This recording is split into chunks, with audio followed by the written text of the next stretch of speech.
So UFC Fight Night London takes place this Saturday. Leon Edwards versus Sean Brady is the main event, and these are my predictions and breakdown for every single fight on the card. Let's start off with the main event. That is Leon Edwards versus Sean Brady. Look, this is a short notice matchup for Sean Brady. It was meant to be JDM. JDM's obviously been taken out of that matchup to have a title fight against Belal Muhammad at UFC 315. I fucking spent my life savings to get a ticket to this event because I thought it was Leon Edwards versus JDM. And now it's fucking Leon Edwards versus Sean Brady. Anyway, when this matchup got announced, my early prediction for this was Sean Brady, because before the JDM Leon Edwards matchup was announced, this was the rumoured matchup that was going to be made. And I just thought Sean Brady's fight style is horrible for Leon Edwards. That's what I thought. The guy's grappling heavy. He's got great jiu-jitsu. Really good jiu-jitsu Sean Brady has. And he's not the biggest puncher, no, but he is on his lead foot a lot, and he does tend to throw a lot of volume. He threw quite a lot of volume in there against Gilbert Burns in his last matchup. However, I just seen their first face-to-face. How the fuck is Sean Brady? And in fact, how's Leon Edwards a welterweight?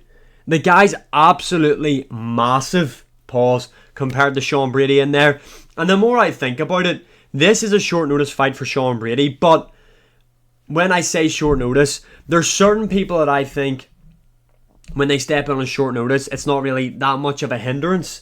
You know, the bigger you are as a name in the sport, the more I think stepping in on short notice is more of an impact, because you probably make that amount of money that you're probably not constantly in the gym all the time. Where Sean Brady, yes, he is ranked in the UFC's welterweight division. I'm sure he does make a nice enough paycheck every time he fights, but he's going to be hungry for this because he's yet to claim the title, be the champion, be the face of the division. Leon Edwards has had all that. But like I said, when the matchup was announced, I thought Sean Brady stylistically horrible for Leon Edwards, especially because of what happened in the Belal Muhammad matchup for Leon. But I just went back and watched the Belal Muhammad-Leon Edwards fight, and it was 3-2 in my opinion. I always thought Belal Muhammad dominated that fight, like completely whitewashed Leon Edwards in there. Just wasn't the case when I went back and rewatched it. Really was not the case. And when you think of it again, this has been the style that Leon Edwards has been accustomed to for his last, what, 3 fights? 3 fights, the 2 against Kamaru Usman, Colby Covington, 4 fights, and Belal Muhammad. They've all been grappling heavy fighters, and this is no different. This is no different. Now, I think there is more of a risk factor for Leon here if he does get taken down, because we've seen Belal Muhammad get his back, and Leon is very defensively sound in the grappling when he is on the mat. But Sean Brady's jiu-jitsu is just a different level. Now, I don't think his takedown entries are as good as, say, a Belal Muhammad, a Colby, or an Usman, but I think if he is able to get Leon down and get to these positions on the back, I think then that is a really big issue for Leon Edwards. But personally, I think Leon Edwards is great offensively and defensively in the grappling. On the feet, this fight isn't close. Yes, Sean Brady can throw a lot of volume, which might hinder Leon Edwards, who is very patient, but I think Leon seems right up for this matchup. He knows that if he loses this, the guy may as well fucking go to the GFL, because I can't see the UFC giving him, or even remotely trying to help him get back to the title. If Leon loses this matchup, he's not the biggest fan favourite over there at the UFC. I know Dana White did kind of glaze him before going into UFC 300, saying he didn't turn anybody down. But after the Belal Muhammad matchup, and just in previous years, Leon's never been the fan favourite in the UFC. So if he loses here to Sean Brady, I think his time of ever wanting to become UFC champion is done. Like I said though, Leon, southpaw, really, really good kickboxer, is really good at determining the range. And anyone that's been in there with Leon that is a big volume puncher outside of Belal Muhammad, like a Colby, Leon was able just to really slow down the pace. He's really good at fighting these volume fighters and making them fight at his pace, at the style of fight that he wants. And that isn't going to work for Sean Brady. Also, there isn't like the power threat. You know, Sean Brady isn't this one-punch knockout artist. And Leon does have a good chin, in my opinion, either way, even if he was a big puncher. Sean Brady isn't known for having big punches. He does throw punches in bunches, but I think Leon Edwards, staying on the outside, circling around the wee black lines in the octagon, keeping himself off the cage, I think the way he's able to extend his lead hand and the fact he's a southpaw, he's going to be able to walk around Sean Brady, keep Sean Brady turning. I think he's going to be able to land this head kick on Saturday night. I think the head kick is going to be money for him. The inside low kick, the body kick. I think the body kick is a big one for him. I just hope he's not scared to throw it because of the takedown threat. Also, when they get into the clinch, which is inevitable, Leon Edwards has got really good elbows on the break and his knees up the middle to stop Sean Brady just pressing forward. I think Leon is going to win this. Do I think it's going to be a very entertaining fight?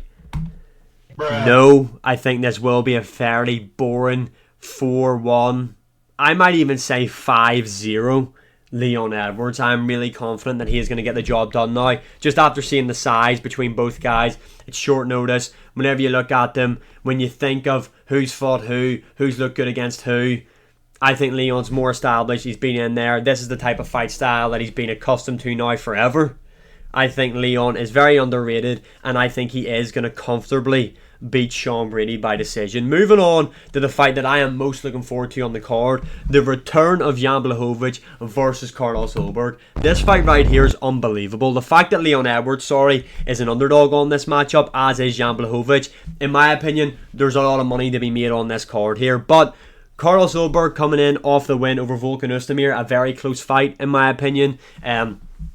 He is on a 7-fight win streak in the UFC's light heavyweight division. I think he's ranked number 7th, maybe 6th or 7th. I can't really remember. But we haven't seen Jan Blachowicz in a while. Last time Jan Blachowicz fought, was it against Magomed Ankalaev? A part of me thinks it is. But anyway, Jan Blachowicz has been out getting a lot of surgeries. Now that might be a bit questionable for some people as to why you should pick him. But I feel like the time off, getting all healed up, I think it's going to do Jan Blachowicz the world of good. In Carlos Ulberg's game on the feet, I think he is susceptible to leg kicks. Jan Blachowicz has nasty leg kicks. This guy will go shin to shin with you. Look at what he done to Magomed Ankalaev. Also, in a kickboxing matchup, I favour Jan Blachowicz. I think he's a better kickboxer than what Carlos Ulberg is. Now, Carlos Ulberg, he trains at a very good gym, and they have trained for Jan Blachowicz before. If you remember correctly, Israel Adesanya fought Jan Blachowicz, but Jan Blachowicz beat Israel Adesanya. Not only was it the grappling that he was having success with, it was on the feet as well. He was having a lot of success against Israel Adesanya. I think we're due for, I don't want to say a fraud check, but that's kind of the lines I'm going down here. I think Jan Blachowicz is going to knock out Carlos Ulberg. I think round 1 is going to go to Carlos Ulberg. Jan Blachowicz shaking off the cobwebs. Bit of ring rust, get it out of the way. Guy hasn't been active in a very long time. I think round 2, we're going to see Jan Blachowicz really just butcher the legs of Carlos Ulberg. Another shot that I think is going to be money for Jan Blachowicz in this matchup. We've seen him use it against Dominic Reyes. Now obviously Dominic Reyes is a southpaw, but it's the lead leg body kick straight into the right hand. I think Jan Blachowicz is going to butcher the lower half of Carlos Ulberg's body, his legs, his body. And I think in round 3, Carlos Ulberg is going to be blowing out of his ass. I think he's going to be beat up badly. And I think Jan Blachowicz is going to catch him while he's skating around the outside. Big left hook, drop Carlos Ulberg, sleep him against the cage. I don't think he's going to put him out cold. I think he's going to be gassing, circling. And Jan Blachowicz is going to land that perfect left hook, slump him against the cage. He's still going to be with it, but the referee's just going to step in, say no more. I think Jan Blachowicz is back. He's got the reach advantage, even though Carlos Ulberg is bigger. I think Jan Blachowicz is going to stop Carlos Ulberg in the 3rd round. It's crazy how much of an underdog Jan Blachowicz is going into this matchup. But anyway, moving on down the card, the feature fight, kind of not being spoke about to be honest. Gunnar Nelson versus Kevin Holland. This stylistically is a horrible matchup for Kevin Holland, especially after just being submitted in his last fight. Obviously, that was in the middleweight division. This is now in the welterweight division. Gunnar Nelson, though, is very inactive, and when he does come back, it just makes me think that, right, this guy is 100% ready to compete. Obviously, Gunnar Nelson, known for his jiu-jitsu. He's got I'm trying to think. If I remember correctly, he's got 8 submission wins in the UFC. He is currently on a 2-fight win streak, but hasn't fought since 2023. Kevin Holland is one of those guys that's very active. On the feet, I think Kevin Holland can actually hurt Gunnar Nelson. I think Kevin Holland does pack a punch. He is very rangy for the welterweight division, but I just don't trust him to be able to keep Gunnar Nelson off him. And I think Gunnar Nelson is going to sub Kevin Holland pretty early on. Honestly, I think we could be looking at Kevin Holland heading to the GFL after this fight. I think Gunnar Nelson subs him early on. Moving on, Molly McCann versus Alexia. I don't know how to say that second name, to be honest. I remember on the Contender Series, Molly McCann, obviously a fan favourite, hasn't been going her way recently. I would love to see her win. Just don't think it's going to happen. I just don't think it's going to happen. I don't think she's going to be able to match the strength of Alexia, if I'm saying her name right, in there. I remember watching her on the Contender Series. This woman is strong. She's powerful. I think Molly McCann, unfortunately, is going to get beat here. I think she's going to get beaten by decision because Alexia can use the grappling as well, and I think she's strong enough to take down and hold down Molly McCann. I would love to see Molly McCann win, don't get me wrong, but I think she's going to lose by decision. Moving on, a fight that I'm really looking forward to, Jordan Vucenic versus Chris Duncan. I'm looking forward to this one. I think Chris Duncan is a very good fighter. He's coming off a submission win in the very first round in his last fight, but Jordan Vucenic, I'm really high on this guy. I think he is really, really good. I remember some of his fights in Cage Warriors. Obviously, his UFC debut didn't go to plan. It was a short notice matchup, but in a very, very close matchup against a very, very good fighter, in my opinion. Jordan Vucenic, I think he's going to get the job done here. Chris Duncan is a tough matchup for him. However, I think Jordan Vucenic is going to win this. I think he's going to win it by decision, though. Moving on down the card, Nathaniel Wood versus Morgan Charriere. I can't wait for this matchup either. Look, Nathaniel Wood obviously more proven in the UFC than what Morgan Charriere is. But I think Morgan Charriere is going to beat him up. I think Nathaniel Wood's going to be winning this fight until he's not. What I mean by that is, I think maybe like second round, I just see Morgan Charriere hurting him with like a kick to the body. And I just think he beats the living shit out of him after that. I think Nathaniel Wood's going to be very technical, winning this matchup. And then I think Morgan Charriere is going to throw a kick to the body, hurt him. And once he hurts Nathaniel Wood, I think he's just going to end up beating the shit out of him. And now Nathaniel Wood is tough, so he might be able to outlast it and then lose by decision.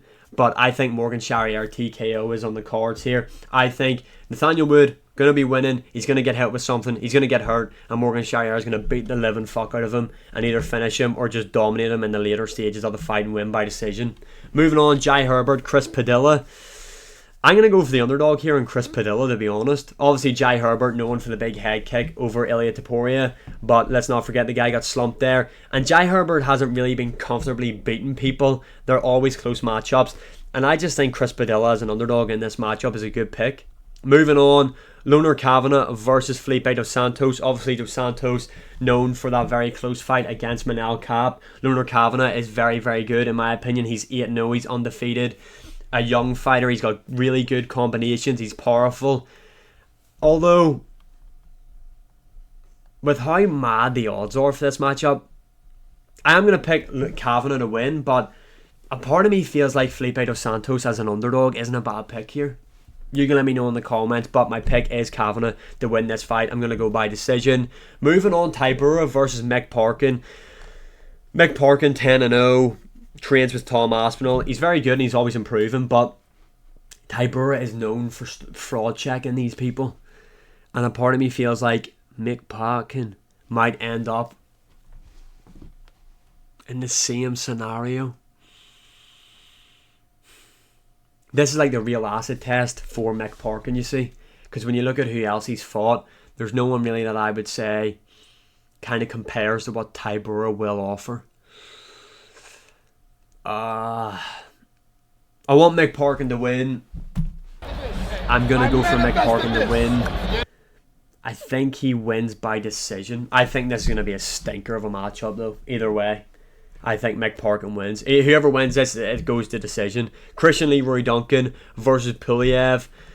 I think I've said his second name right. I'm shit with second names. Christian Leroy Duncan, very, very good in my opinion. Very unorthodox. Andre Pulev, this is his UFC debut. He obviously did have a fight in the Contender Series, which he won. Christian Leroy Duncan will win this matchup, and I think he will win this matchup comfortably. I think Christian Leroy Duncan is a level ahead of Pulev, to be honest. And this being your UFC debut, it's a big ask, especially in the UK. Christian Leroy Duncan will need this win, and I think he is going to look very good in there and win this fight by decision. Moving on, Shauna Bannon versus Pooja Tamura. Shauna Shannon Bannon, sorry I can't say her name, is going to win this matchup. I think this is going to be a very boring fight. Bannon is known for being on the front foot.